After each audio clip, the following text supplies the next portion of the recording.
പ്രതിഷേധം. പോലീസ് പ്രവർത്തകരെ പിടിച്ചു മാറ്റാൻ ശ്രമിക്കുകയാണ്. ആന്റണി രാജുവിന്റെ വാഹനമാണ് പ്രേക്ഷകർ ഇപ്പോൾ ദൃശ്യങ്ങളിൽ കാണുന്നത്. തൊണ്ടി മുതൽ തിരിമറി കേസിൽ 3 വർഷം തടവ് ശിക്ഷയ്ക്ക് വിധിച്ച ശേഷം ആന്റണി രാജു ഇപ്പോൾ അപ്പീൽ നൽകുന്നതിന് ജാമ്യം അപേക്ഷിക്കുന്നതിന് ഒരു മാസത്തെ ഇടവേള ലഭിച്ചിട്ടുണ്ട്. പുറത്തേക്ക് ഇറങ്ങുകയാണ് ആന്റണി രാജു MLA.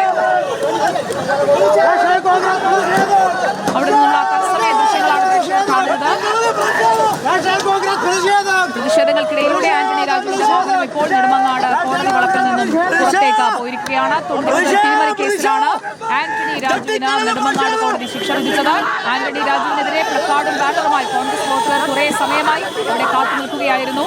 അതിനിടയിലാണ് കോടതിക്കുള്ളിൽ നിന്ന് ആന്റണി രാജു പുറത്തേക്ക് വന്നത്. 3 വർഷം തടവ് ശിക്ഷയാണ് ആന്റണി രാജുവിന് വിധിച്ചത്. തത്സമയ ദൃശ്യങ്ങളാണ് പ്രേക്ഷകർ കാണുന്നത്. കൂവി വിളിക്കുകയാണ് കോൺഗ്രസ് പ്രവർത്തകർ. ഹരിമോഹൻ നമുക്കൊപ്പം. ഹരിമോഹൻ, തൊണ്ടി മുതൽ തിരിമറി കേസിൽ 3 വർഷം തടവ് ശിക്ഷയ്ക്ക് വിധിച്ച ആന്റണി രാജു പുറത്തേക്കിറങ്ങുമ്പോഴുള്ള കോൺഗ്രസിന്റെ പ്രതിഷേധമാണ് നമ്മൾ കണ്ടത്. പ്രതിഷേധക്കാർ കാത്തു നിൽക്കുകയായിരുന്നു ആന്റണി രാജുവിനെതിരെ പ്രതിഷേധം അറിയിക്കുന്നതിനായി.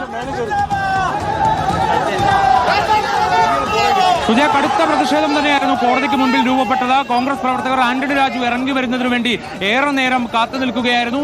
ഒടുവിൽ ആന്റണി രാജു, അതായത് 1-ാം പ്രതി പുറത്തു പോയതിനു ശേഷവും ആന്റണി രാജു അകത്ത് തന്നെ ഇരിക്കുകയായിരുന്നു. അതിനുശേഷം പുറത്തേക്ക് ഇറങ്ങുന്ന സമയത്ത് പ്രവർത്തകർ തടയാൻ ശ്രമിക്കുകയും പോലീസ് വലിയ രീതിയിലുള്ള പോലീസ് സന്നാഹം ഇവിടെ ഉണ്ടായിരുന്നു. അവർ പ്രവർത്തകരെ തടഞ്ഞു നിർത്തുകയായിരുന്നു. അതിനുശേഷം കാറിൽ കയറിയ സമയത്തും പ്രവർത്തകർ ആ കാർ തടഞ്ഞു നിർത്താനുള്ള ശ്രമം നടത്തി. കാറിന്റെ മുൻവശത്തടക്കം അടിച്ചുകൊണ്ടാണ് വലിയ രീതിയിലുള്ള പ്രതിഷേധം ചേർത്തത്.